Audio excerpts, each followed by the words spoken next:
Hello and welcome to the 2006 World Series of Video Games presented by Intel. The top house for athletes from across the nation converge here at LANWar 2006 to face each other in the ultimate in computerized sports.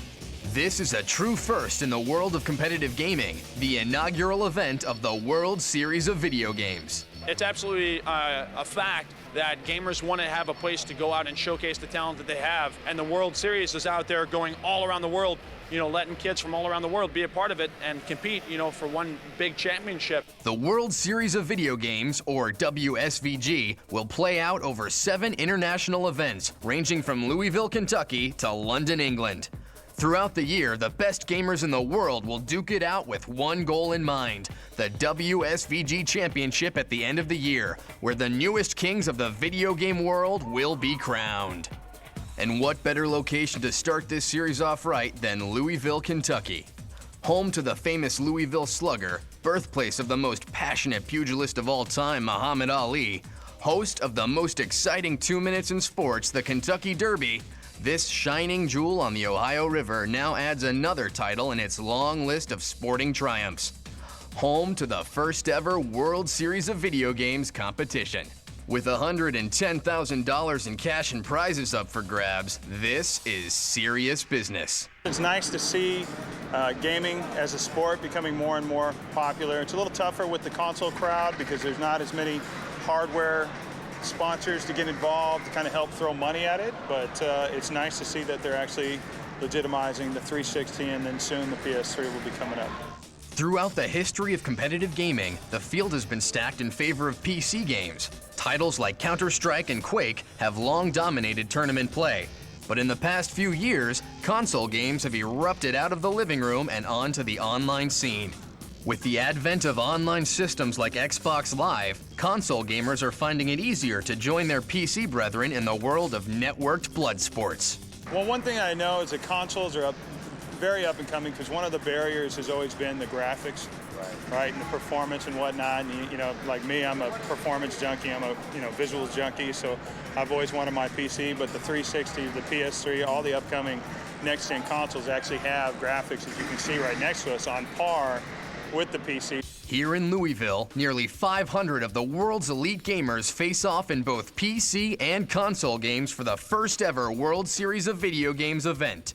On the PC side, there are the traditional games. These titles, or their predecessors, have been the staples of dozens of previous tournaments. Counter-Strike, Quake 4, and Warcraft 3: The Frozen Throne. On the console side, we see a renaissance led largely by the Xbox and Xbox 360. Halo 2, Project Gotham Racing 3, and Ghost Recon Advanced Warfighter. The most recent addition to the world of competitive gaming is Ghost Recon Advanced Warfighter, also known as GRAW. The first major GRAW competition happened only last May at the Electronic Entertainment Expo, or E3. They had an online tournament on GRAW, and it was about 1,000 teams, and the top 2 teams got flown to E3 to play their E3 for Dodge Caliber and $5 grand. And I won the car and he won the $5 grand. While it may be a newcomer to the tournament circuit, GRAW has an impressive pedigree. The Ghost Recon series comes from the mind of Tom Clancy, undisputed master of military fiction. Clancy has given us books and movies such as Patriot Games and The Hunt for Red October. He has also, along with game developers Red Storm and Ubisoft, redefined realism in video games. The game is very well balanced. I like pretty much every aspect of the Ghost Recon, and Ubisoft has always done well in their games. And even, if something was wrong with the game, they've always, supported it very good and always come out with upgrades and patches, stuff like that. And they listen to the gamers. Oh, yeah. Ubisoft as well Very much listening to the gamers. Tom Clancy games like Ghost Recon focus on smart squad tactics and realistic one-shot, one-kill gameplay. Strategy is key. Running out into the open, guns blazing, will get you killed fast. Hiding behind cover, using smoke grenades, and working with your partner are all key aspects of the game. Players must focus on teamwork to survive.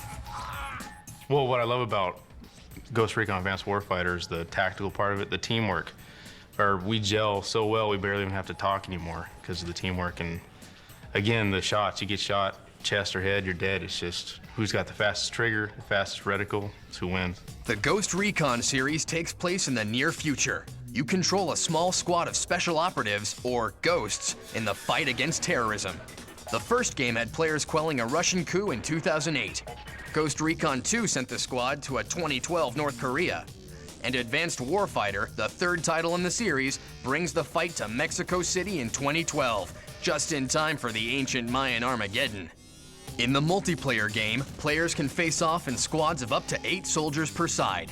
But for this tournament, the WSVG is keeping it simple, 2 versus 2. The 2v2 is cool, I gotta say this, but the 3v3 or 4v4 is ideal. We're waiting for that. You put the 4 of us together, oh, it's over. Teams compete in a best-of-3 series of 15-minute rounds, with the high-scoring team winning the map. If a team manages to score 50 points, they instantly win, no matter how much time is left on the clock. Only 32 GRAW players and 16 teams are here today, compared to 68 Quake contestants and 145 Counter-Strike players. Nearly 20% of those 32 players play for one team, a team that has quickly become synonymous with competitive Ghost Recon, Hammer and Anvil. The team is Hammer and Anvil, and then we sent three pairs down, so all under the same team name. Me and my brother, Ballistics and Fiscopath, Seth Who and Dynamite, and I'm Fiction and Variant. The Hammer and Anvil teams dominate the field, but they are far from alone in their quest for glory. They will battle against a roster of greats, hungry to make their name known in this newest of online sports. Infamous Fan, Explosives Anyone, and Enough Damage. Any of these teams could take top laurels. Any could end up a bloody stain in the Mexican desert. Our first match finds Hammer and Anvil's Team 1, Fiscopath and Ballistics, taking on a challenge from a relative unknown, even for this new game, Enough Damage. They were kind of late arrivals. We didn't know a couple of teams were coming, so, it was really cool to come here and play them. We do have Enough Damage versus Hammer and Anvil 1. And just looking at the rest of the tournament, Hammer and Anvil 1 definitely heavily favored here, Corey. Well, they're probably one of the greater teams. Of course, they brought 3 teams to the tournament here at Louisville, Kentucky, here at the WSVG LANWar. But right now, we're following their top 2 players, Fiscopath and Ballistics. Of course, they're playing against Enough Damage. So right now there's a lot of gunfire. Fiscopath and Ballistics right now are grouped up with one another. E-Style L able to connect, able to drop one of the members. Answers back will be Ballistics. And so right now it's going to be down to a 2-1 score. Of course, we had early in the round Hammer and Anvil taking that lead 1-0, but now we're still sitting at that 1 kill deficit, and this game looks like it's going to be back and forth, Brett, the entire way through. Looks like we do have a little bit of fire coming up onto the hill. Ballistics looks like he was taking a couple shots. He's going to pull back a little bit. He does have that rifle in hand, and here comes a member, takes him down, Nice and Fiscopath grabs one for himself. Very good shots there by both the members, and that is going to advance their score by 2. What I'm seeing here, Corey, is I'm seeing a lot of slow defensive gameplay where you don't want to make a mistake. You don't want to give your opponent that opportunity to take you down. As you can see, E-Style L, one of the members of Enough Damage, wasn't as cautious as he could have been, turning that corner by that fence. Ballistics was right around the corner and actually takes a little bit of gunfire, and that is just enough to take somebody down in this game here. E-Style just holding their ground. It looks like we've got a little bit of camping going on. They pulled out the marshmallows, pulled out the fire, and it looks like Ballistics is the only active member in the game pressing around. He's going to be heading here towards the main road, using those surrounding billboards to be able to press out. He's going to use that as a little bit of cover fire, but will it be enough? Ballistics is under a lot of gunfire there from one of the members of Enough Damage. That is the E-Style L, and Fiscopath comes out firing, gives his friend a little bit of cover fire, and he sees another one of the guys. He's going to try to come in with that long-range rifle shot, but it's not going to happen. Score still sitting at 8-2. Still 12-5. Ballistics setting himself up using that third-person cam, getting ready to go. He knows that there's going to be some gunfire happening up here just in the front, and a double kill. Both teams, both players take out one another. Ballistics and E-Style L from Enough Damage get taken out, and we've got a 13-6 score as we're just pressing on through nowhere. Not very much time left indeed, and it looks like another kill coming in there for Team Hammer and Anvil, and that is 2 kills. That's going to bring it up to a 20-10 score there, as not very much time. We got less than 10 seconds. Looks like that could be the final kill coming in here for Team Hammer and Anvil. They're just going to hold back, don't really want to engage anymore, and that is going to do it. So far, Fiscopath and Ballistics have shown us why Hammer and Anvil has become a name to be feared in the Ghost Recon community. They took first blood and maintained a slim lead in the opening minutes of the game. At the half, the score was a paltry 7-2 in their favor. With 3 minutes left in the game, they had expanded their lead to 14-7. But in the final minutes of the game, Fiscopath and Ballistics took over, pulling away to a final 21-10 win. Once we beat them, we stayed in the winners bracket, and then all the winners played, and that's just kind of how it was. You know, if you won, you stayed in the winners bracket, and you kept playing winners. Hammer and Anvil 1 have acquitted themselves well, but the competition is far from over. Coming up, Ed Wadoya must face off against the infamous Fan, and Hammer and Anvil Team 2 takes on Explosives Anyone.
Welcome back to the World Series of Video Games sponsored by Intel. Previously, we saw Hammer and Anvil's team of Fiscopath and Ballistics take out enough damage. Can these newcomers rebound? They fight to prove themselves in a tough match against the infamous Fan. Enough Damage triumphed in the first game of the Best of 3 series, but can they take the next map? Buoyed by their first map win, Enough Damage took an early lead. But the infamous Fan was not out of it yet. They tied it up at the 8:30 mark and finally took the lead just before the halfway mark of 7:30. After that, the infamous Fan never looked back, enjoying a tight lead until the end. The infamous Fan takes it 22-19. We have seen Scooby, the uber-aggressive Rambo, who jumps around the map and basically just uses his rifle to full advantage, gets as many kills as he possibly can. We did see his teammate, which is CDN, he did die a little bit too much. You know, he was caught around corners. East LL dropped around the corner and was able to pop him a couple times. Here is Scooby throwing the smoke grenades, going to smoke up that main road and try to head across. Very, very good cover there. We'll see if he can make it into the valley. And a headshot coming in there. Very good shot there from East LL from Enough Damage. Scooby just not able to make it past there. He was not fast enough to make it into that valley. Scooby holding his ground, but East LL, both members are right next to each other, and Scooby comes out firing and able to take him down inside of DMV, inside of the Dead Man's Valley with that quick shot from the rifle. Right now it's going to be 6-3 as Scooby's trying to be able to take away the lead here with CDN here over Enough Damage. Scooby right now hanging out by that rock, looking across that main road over to the junkyard area. Doesn't see anybody yet, and looks like we are almost at a stalemate here. Everyone is pretty much looking around the corner, waiting for someone to make the move. Scooby creeping his way up. This is probably the slowest that we've seen Scooby move the entire game. As right now he's going to go and press up. Now he's going to start to gain speed here. Going to go and press up. He's playing this one aggressive. He thinks that somebody's over here on the other side. As see if he's going to be correct here. If East L is going to be on the opposite side here inside of Valley. Going to go and split up here in the Fork area. As quickly as Scooby able to take down East L, he had yet to move this entire round. And right now it's 9-6, 5 minutes left to go. Scooby now heading around towards the building, gonna go around past that little shack there, and look, and I haven't seen a member of enough damage for a little while, and right as I say that, he pops around the corner, and Scooby goes down. He was waiting for him, he knew he was coming, heard the footsteps, and used the tactical advantage to come around that corner. He had the element of surprise. Very good job there by East IL from Team Enough Damage. And as you can see, Scooby's just ahead. He's going to get eliminated there by East L. He's going to go and press back around. CDN spams away. He was right there. He had to get that frag. And CDN can't come up huge. And we've got a 10-9. And quick frags, one after the other. And it's 11-9 here, Brett. 15-10. 40 seconds left to go. Scooby is gonna have to play extremely aggressive to be able to come back to be able to win this one. 15-11, continues to be able to push out. You know that enough damage is gonna go and delay those spawn points by not hopping back into the game, using all 5 seconds to be able to wait it out. Again, it is 15-11. Scooby and CDN are on the manhunt, pressing around. Let's go and see as they're going to go to continue on out in the open. East L is going to be out there, and he's going to get dropped there by Scooby. But back and forth, the turn of the tides goes 16-13. 9 seconds left here to go, and that's going to be game. For this last game in the best of 3 series, both teams started out with slow, meticulous gameplay. In the first 3 minutes of the map, each team scored only 1 point. At the 10-minute mark, the infamous fan had a slim 4-3 lead. They held this lead for most of the game until enough damage threw caution to the wind at the 2-minute mark. They took the lead and held it through a series of bloody clashes. The infamous fan tried to adapt to this new, reckless style of play, but were unable to keep up. Enough Damage wins the map 15-13, and with it takes the match. Now on to our second Hammer and Anvil team of the tournament. Variant and Fiction face off against Explosives Anyone.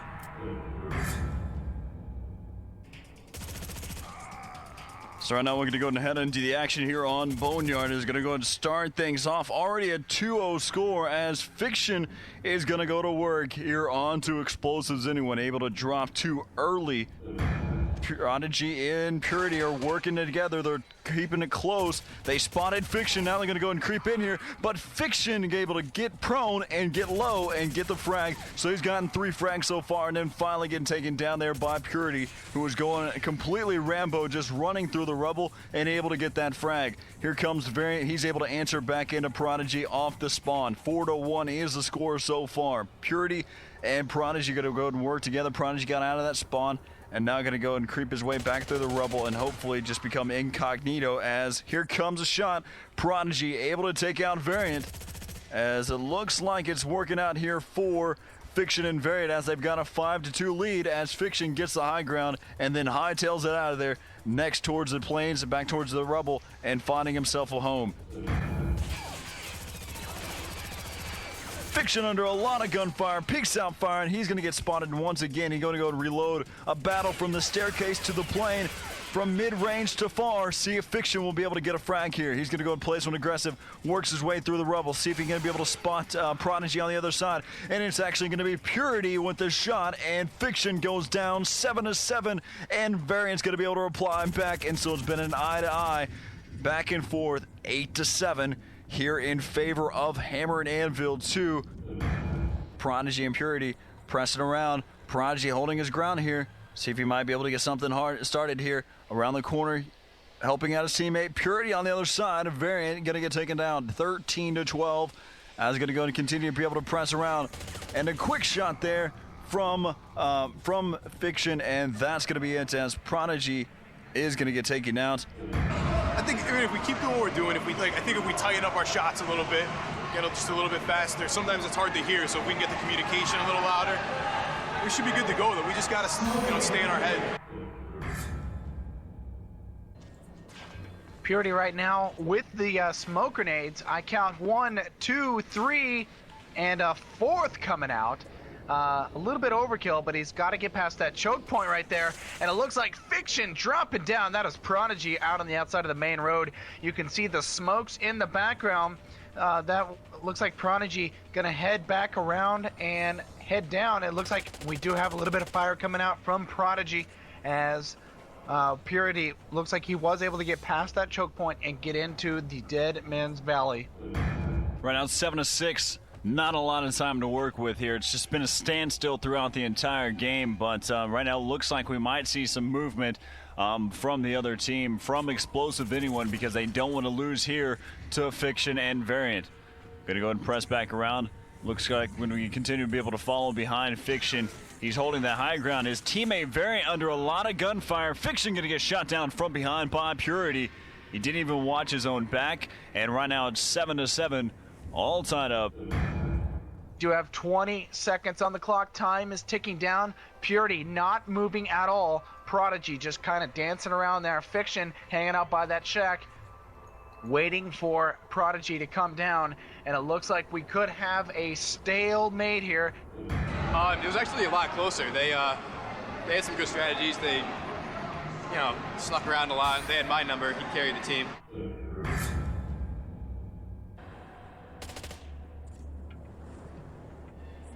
Purity kind of hanging out there. He's already shooting up that hill.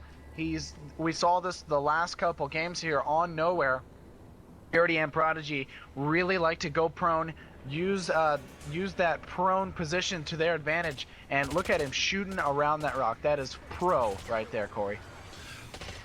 Something that we'll see here on this map is going to be a lot of camping. Purity spots himself one out there in the open. He's proning out and firing, and he will get the kill. So Purity able to take down Fiction 2-1 here. 12 minutes and 50 seconds left to go. Looks like Purity's just going to hold his ground here. I think he's found himself a home. Purity holding out in the open, peeking out, see if he might be able to get a frag here, but it seems that it's not going to happen. On their first map, Variant and Fiction controlled the lead for most of a tight game, eking out a win. In the second game, Explosives Anyone forced them to slow down their game, resulting in an 8-8 draw. Game 3 was the slowest yet. Variant and Fiction managed to get on the board early. Explosives Anyone dug down and camped for the rest of the map, perhaps hoping for a late game kill to win it. They never got that kill and ended up losing 1-0. Nice job, buddy. Good game. Preferably, it's a run and gun game. That's how we play it. That's how we enjoy to play it. We come across people who like to lay on their bellies, hide and camp, so we'll modify our gaming a little bit to where we'll do that to the point to get the kill, but once we get the kill, we always move up. We're constantly moving forward. We don't hide. We always like to be the aggressors. It's the only way to play the game. Otherwise, you'll sit there like in a match earlier for 15 minutes and not have one kill. People hiding behind rocks, and it's just ridiculous. People who do that should be ashamed of themselves. We've seen the drastic results of camping here today. Can Variant and Fiction shake off the boredom to face enough damage? Stay tuned. You're watching Gameplay HD, a VOOM HD network.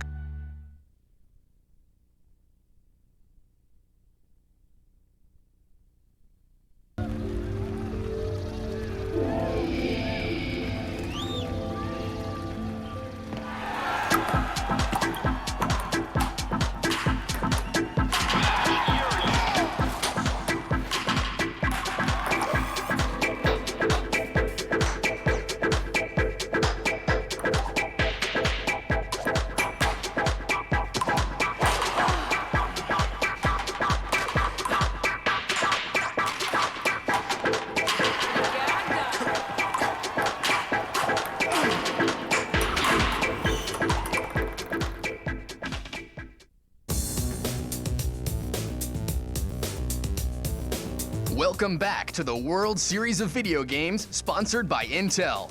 In our last matches, we saw enough damage and the Hammer and Anvil team of Variant and Fiction stave off extreme challenges and extreme boredom. We knocked out the two other top teams, Explosives Anyone and Infamous Fam. And they're down all in the losers bracket, so they're gonna take care of each other. We do okay. We try to come in taking everybody seriously, and we don't want to underestimate anybody. What will happen when they face each other? We find out right now. So let's go and see what's going to happen here. It's already at that 1-0 score, 14 minutes left here to go on Boneyard.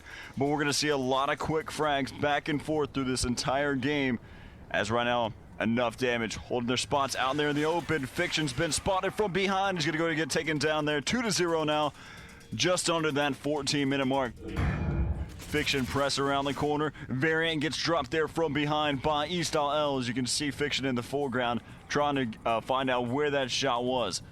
As right now, enough damage continues to be able to press on. 5-2 now, as enough damage is going to work, but a Variant able to answer back on the other side of the map here on Boneyard. So it's going to be 5-3, as enough damage holding it right next to the scrap.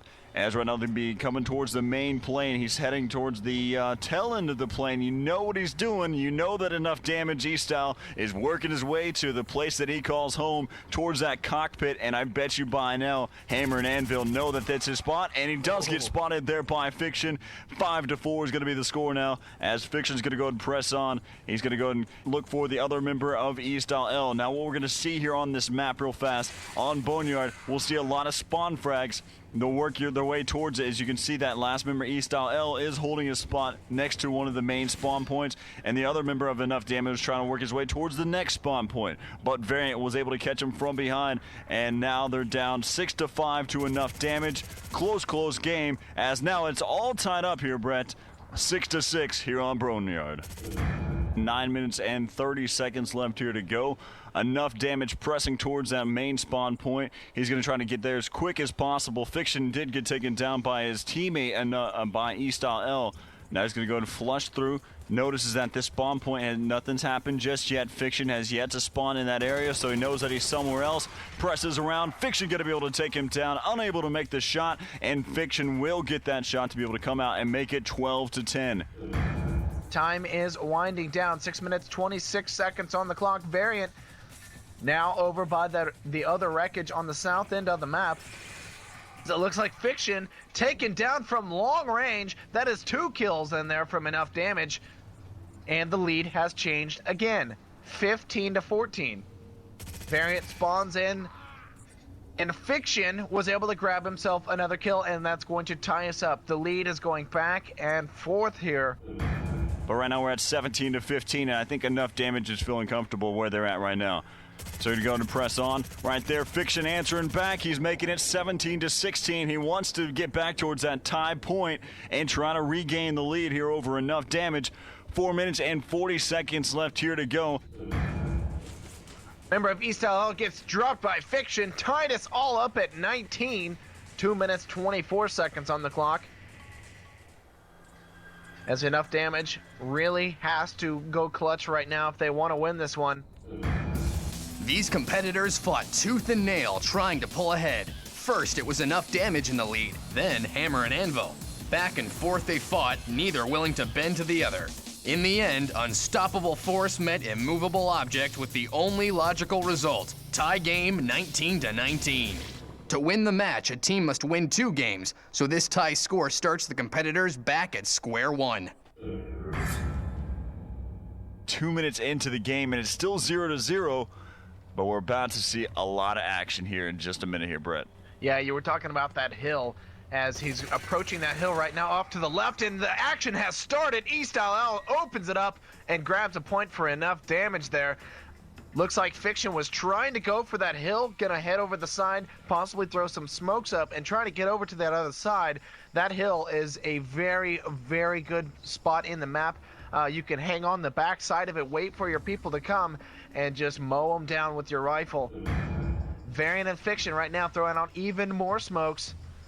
It's all going to come down to this member of enough damage right here. What can he do? He knows that they're there. He can see them. Gunfire coming out, and he's going to head around the rocket. He's taken down, and it looks like Hammer and Anvil 2 is going to take that other side of the map, and they are going to have definitely the offensive push here. 1-1 is your score, Corey. Good action. Now let's go and focus back in on the beginning of the game, how it started off. Eastall L, both of them had the better side. If you talk to any of these players out there, you want to start where Eastall L, where enough damage started off on this map, and that's why you see Variant and Fiction trying to hold their ground here. Looks like they might be playing a little bit aggressive. They're changing up their style. That might not be beneficial later on, as Eastal, who flanked a long time ago, is now pressing back around. He's able to get 2 frags. Variant and Fiction both go down, and now it's going to be a 3-1 score.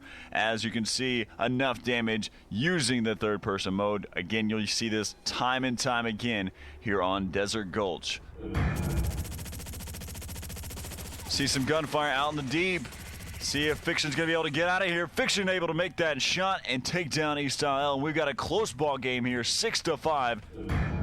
Looks like Eastal, they are committed to staying in their spots. We have some action, and it looks like he was a little slow off the reaction time. Variant comes up there, grabs himself a kill, and now he's going to push on the hill. Will he be able to get it? Moving up over that hill. It's a very tricky situation, and Eastal jumps up there. And it looks like Variant killed him right before he was taken down. A double kill situation, and we still have a very, very close game. And it looks like Fiction going down again. A shot to the back. He was not expecting that at all. Eastal from enough damage, doing a good job heading down to that riverbed to try to take even more ground and possibly get up on the spawns before Hammer and Anvil even know. And look at that. He was not even looking. Eastal did a great job hanging out by that pillar there, as enough damage is just taking this one away. And another kill coming in there. That is not a good situation there for Hammer and Anvil too, Corey. They don't have much time left in the game, and they were able to just pick up a kill right there. But with not that much time left, they are giving away some easy kills. Well, what happened there, Eastal got caught in that riverbed, and he was more or less in defense tactics. He was just spraying and praying, and he just so happened to get a lot of frags. And then, of course, he then finally got taken advantage of. And the game's starting to boil down to get a little bit closer, as right now we're at 17-15. Variant and Fiction, their time is getting shorter and shorter to be able to win this one, or even come back to be able to tie it, because Eastal comes back into it. He's going to walk into the crosshairs of Fiction and get eliminated. Variant comes back around. It might happen. There's a chance that they might be able to come back. It's 19-17. Fiction and Variant pressing on. Only 30 seconds left here to go. It's going to go and continue. Fiction presses on through the riverbed. He's playing it way too aggressive, but he's not looking around the map. He's going to get taken down. We're at 20-15, or 20-17 here with Hammer and Anvil, and enough damage across the map. 20-6 or 20-18 right now in favor of enough damage, and that's going to be it. In this second game, enough damage took first blood after a scoreless 2 minutes. 2 more scoreless minutes later, the Hammer and Anvil team got on the board, but enough damage, playing a safe, meticulous game, outflanked Variant and Fiction again and again to take the game 20-18. And they're good. They rush a lot. They got quick shots, so it was good. Good communication. They play together constantly, so We just tried to catch them before they came over the midway point so we could keep in like their spawn. As we got some gunfire happening there out in the open, Variant knows where he's at. As he's going to go and peek out here, see if he's got a chance here against Eastal. They're now holding their ground. Still already 2 minutes into the game. No frags, and there we go. Fiction starts things off. Again, he was going around for the flank, and he was able to get that frag. All right, so right now it's at the 7-minute mark in. Fiction able to peek out, able to get that frag there. He finally came out of his little hole, and now he's going to press out. Now it looks like we got a little action, and now it's 3-0 as Variant and Fiction both held their spots. They didn't move for roughly about, I'm saying probably about 8 minutes of the match. They did not move a bit and then continued to be able to hold their spots. And enough damage became impatient, so right now it's going to be 4-0 as he's going to be able to press out. Variant able to get that frag. Right now it's at that 6-minute and 40-second mark. Here to go as Fiction and Variant are playing the waiting game, and it has paid off for them. Controversy erupts. This time, the Hammer and Anvil team played the perfectly meticulous game, leading 4-0. But due to an error in the map setup, the game was aborted with only 1:30 left to go. Variant and Fiction argued the ruling, but to no avail. Before the mistake was noticed, we had a 1-0 lead. Do we get a 1-0 start, you know, just add 1 to whatever kills we have. It's a 0-0. I'm sorry, do you understand why I got I do understand. I'm treating it as if the Xbox crashed. I do. Okay. Confused and dejected, they must once again face enough damage. This map has been known to be a camp fest for several players, and we could very well see that on this map. But I don't know. I think that if enough damage can hold out their spots, wait for Hammer and Anvil to make their move, I think that they could come out with a win on this one. Fiction pressing up towards the main area. He's been spotted there by East.L, and it turns out that the camping will work out, and the impatient Fiction will get eliminated 1-0, and now that's already into the game for 3 minutes, and now it's going to be able to come back. Variant comes around. He's able to take out East.L to be able to tie it back up 1-1. 11 minutes and 30 seconds left here to go on Nowhere. Fiction possibly knows that he does have enemies very, very close. Doesn't want to make the stupid mistake of popping his head out and getting killed. So now Fiction now hanging out by that crane, just kind of sitting around. And here's a member of Enough Damage comes up behind Fiction and grabs himself a kill. And that's, you know, that's exactly what he needed to do. Tied up the game here. And I think that they are going to take a little more of an aggressive approach at this, and we do have a firefight close range here, as soon as Fiction spawns in, he gets punked by a bullet and ends up winning the fight, and that's going to be another point on the board for Hammer and Anvil 2.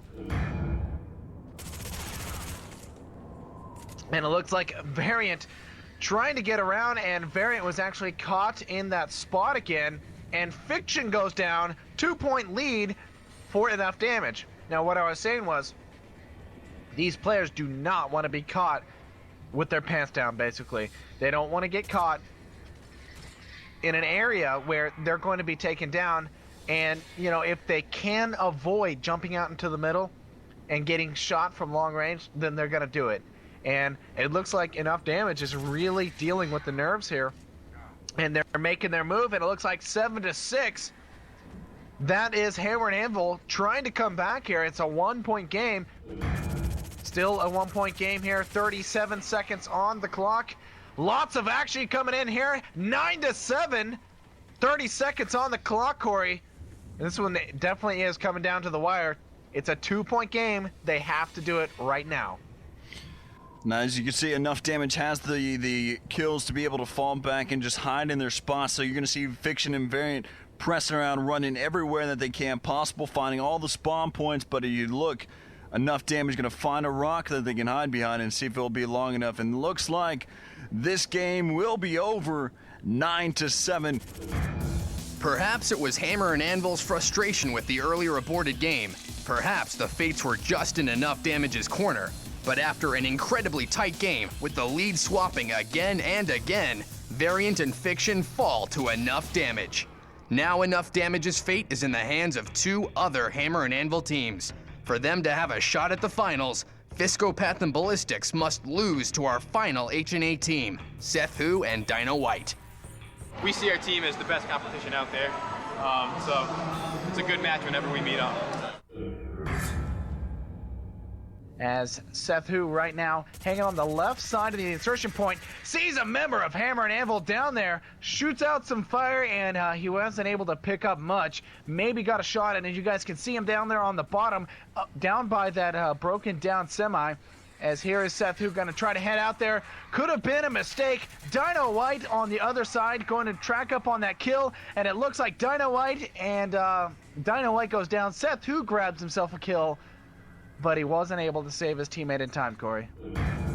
Now going to be 8-4 as Seth Hu was going to be dropped and taken out. Ballistics pressing here. He's going to play this one aggressive. He keeps getting picked off out in the open there by Seth Hu, and a quick answer back, a quick communication call, and Seth Hu is down and out due to the fact of Fiscopath. 9-5, 10 minutes and 45 seconds left here to go here on Boneyard.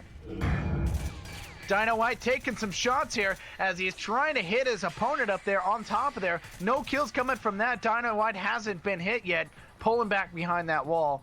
10-7 is the score. Fiscopath is one down there. Fiscopath takes 2 bullets and pulls it out and grabs himself a kill with his teammate right behind him. As Fiscopath right now looks like they do have the 2-point lead in this game, 16-14.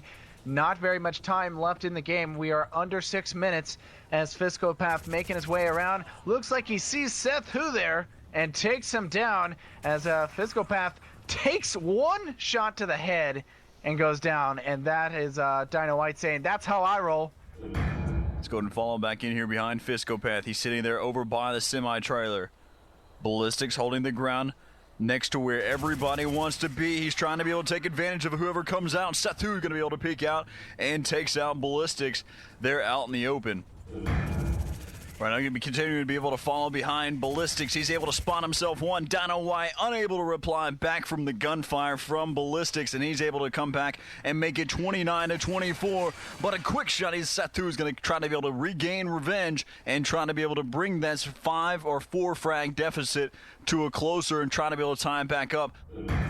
And they continue to come after frag, and it seemed as if that Seth Hu and Dino White wanted to come out to be able to win the rest of this game, but Fiscopath and Ballistics are bringing it to them and holding no mercy here against their teammates here on Boneyard as they continue to go in. 10 seconds left, 35-25, and Brett, just moments ago, it just seemed like it was going to be a close game, but now they're just continuing to extend that lead, and Dino White, for a little bit of a show, able to get those last 2 frags, 35-27. In the early minutes of this match, Seth Hu and Dino White seemed poised to take it. 3 minutes into the game, they had a commanding 7-2 lead, but Fiscopath and Ballistics battled back. Nearing the half, Seth Hu and Dino White gave up their lead and never got it back. Fiscopath and Ballistics take it 35-27. Their comeback is our Intel Core 2 Extreme Play of the Day. The best in gaming deserve the world's best gaming processor. But that's not all for our 2 surviving Hammer and Anvil teams. Seth Hu and Dino White will get their chance at revenge in the finals, coming up next.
Watching Gameplay HD. A VOOM HD Network. Let's do I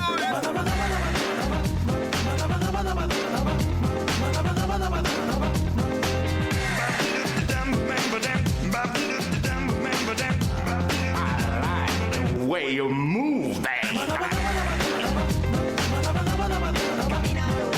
Multiply your possibilities. Introducing Intel Core 2 Duo, the world's best processors.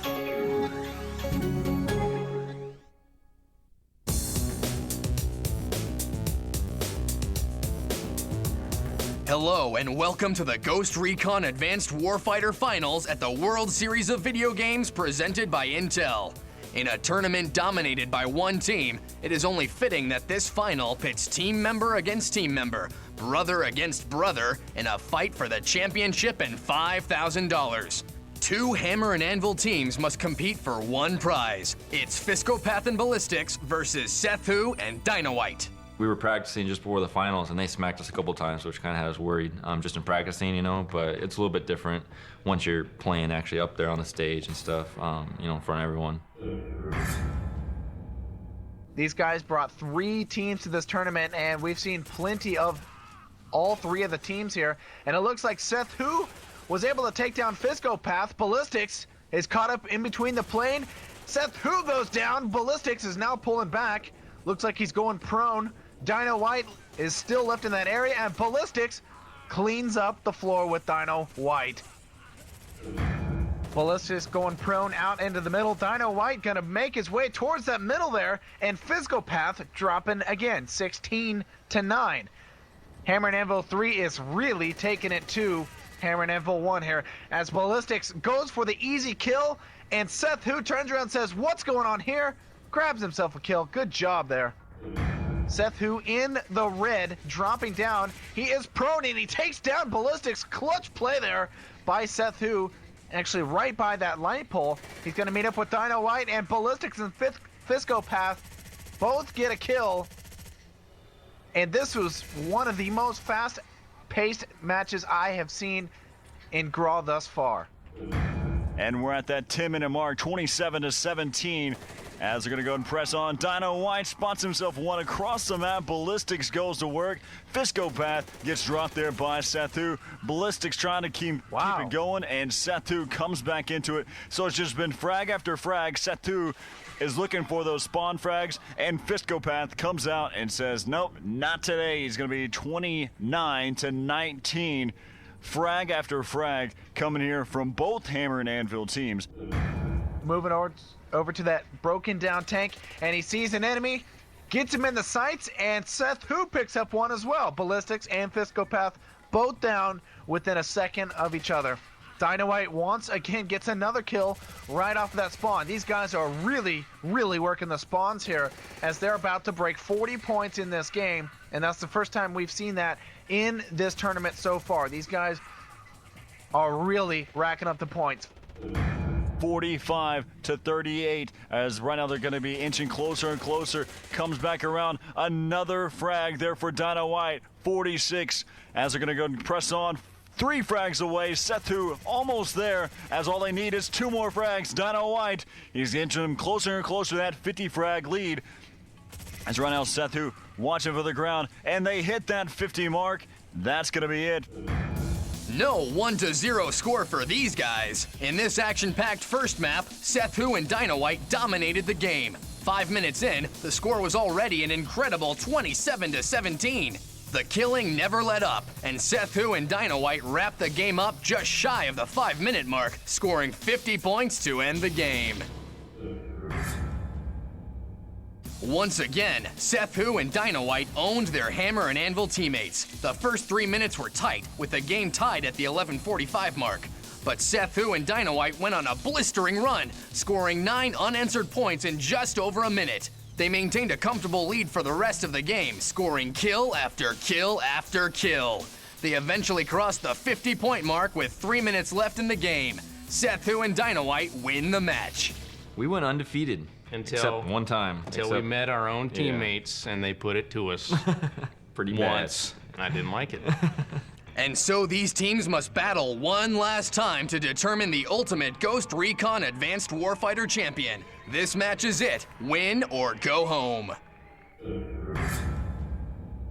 We're here with Hammer and Anvil 3 and Hammer and Anvil 1. They brought it to the second series, the round 2, and here we are on game number 1. We were here on Boneyard just a moment ago, where it was just one hellacious map, just frag after frag, and Hammer and Anvil 3 were able to press it to bring it to where we're at right now, here in the second series.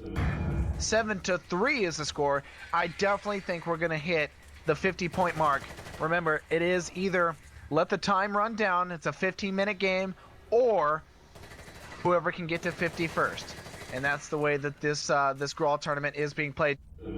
Falling behind Ballistics, he's been huge, but Fisco Path has been carrying him so far in this map, but it seems that it's been working out. Ballistics comes out firing, he's able to make that shot. He continues the frag streak as it brings it to 2, and it's 20-10, and they continue with the 10 frag lead, even though they're flip-flopping kills back and forth. Ballistics able to come in, and Seth Who and Ballistics both get a double kill, so they take out one another, and all they do is bump their frag lead to 1. Looks like a 29-21 score here. as Ballistics and Fiscopath head up towards the middle plane, and Dino White caught with his back turn and his pants down, and Fiscopath takes advantage of it and gets 1 kill, 2 kills, 3 kills. Fiscopath pressing around. He's going to regroup here with Ballistics to be able to continue the frag lead. Ballistics spots himself 1, and they have been absolutely phenomenal with their shots through and throughout this entire map so far. They're coming back to be able to win this one after that last defeat here on Boneyard, 42-30, as it's at that 6-minute and 40-second mark here, Brett. Still only 3 points needed for Hammer and Anvil 1, and Dino White says, no, you can't have it, and gets that kill right there. Ballistics dropping down to Seth Hu again, and Dino White getting Fiscopath. They are not stopping at all here, as it looks like Ballistics gets that kill. That's going to push them 1 frag closer, and another frag coming in there from Fiscopath. 1 more frag is all they need, and they're going to win the first game in the second set here. And Fiscopath gets that kill onto Dino White, and that is going to be it right there. First game in the second set going to Hammer and Anvil 1. If nothing else, these two teams know how to give their fans a show. Fiscopath and Ballistics proved that they too can play the high-stakes, high-scoring game. They scored first blood in the initial 10 seconds of the game and never looked back. Less than 5 minutes into the game, they were already halfway to the 50-point mark. At 4:42, they cemented their victory with a final 50-39 score. 1 game remains. If Fiscopath and Ballistics take this one, they take it all. We do have Hammer and Anvil 1 versus Hammer and Anvil 3 heading into the finals match. This is finals round 2, game 2. Game 1 was won by Hammer and Anvil 1. If they can win it right here, they will win it all. They will get all the pancakes, all the glory, all to themselves. Right now, Ballistics working his way back here towards the riverbed, getting down towards the main base area, through the cavern. This is one of the spawn points that you'll see. And right there, Fiscopath does get eliminated by Dino White, and Seth Hu gets heard by Ballistics and then taken out by Ballistics. And a quick spawn point there as Dino White came out and Ballistics was able to shut him down. And we have a quick turn of the tides. Fiscopath and Ballistics still have the lead here, 8-7. As Ballistics gets shot there from the side, and we're all tied up 8-8 here on Desert Gold. At this point, it looks like it's a very, very even game. Fiscopath and Ballistics both grabbing kills right there, and that's going to extend their lead by 2, making it that much harder for Hammer and Anvil 3 to come back in this match right here. As Dino White drops down again, Fiscopath is doing a great job of holding down that perimeter area all the way around that riverbed.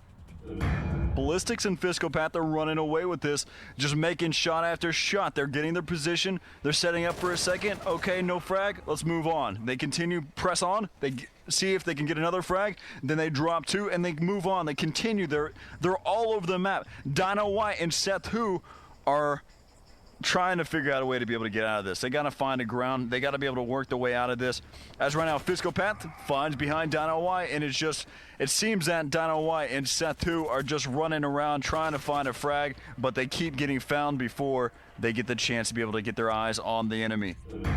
Ballistics and Fiscopath are really tight together, working in very, very close quarters. As you can see, you have Fiscopath going prone right there. Ballistics just on that other side of the rock, helping him out there. Very, very good teamwork. Right now it's 47-36, and right now they're just continuing to be able to get frag after frag. Now they can just run and gun and be able to win the rest of this one. Fiscopath with a double kill, 1 frag away from being the champions here at the WSVG LANWar. He spots himself 1, tries to make a long range down towards the valley, and Fiscopath is going to be able to get the kill, and that will be all. And Fiscopath and Ballistics take the game, the match, the Ghost Recon Advanced Warfighter Championships. The initial moments of this game defined the term nail-biter. The game was tied no less than 6 times in the first 3.5 minutes. But then Fiscopath and Ballistics took off, leading 22-14 with 10 minutes left in the game. Halfway through, Seth Hu and Dino White came within 5 points, but that was the closest they would come for the rest of the match. Once again, Fiscopath and Ballistics end the game by reaching 50 points, this time with 3 minutes left in the game. Yeah, we won $5 grand. And then we won $5 grand, and then a flight to the finals, get our flight paid for and our hotels and everything to play for. I think 12 grand down there is the prize, cash purse. And thus, Hammer and Anvil cement their reputation as the preeminent Ghost Recon Advanced Warfighter team. Fiscopath and Ballistics take top honors, followed by Sethu and Dynawhite. Variant and Fiction, our other H&A teams, settle for 4th. We actually had 3 H&A teams in the top 4, so we're pretty happy about that. What's next for these teams? Stay tuned to Gameplay HD over the coming weeks to watch their legacy unfold as they continue on down the road to the WSVG Finals.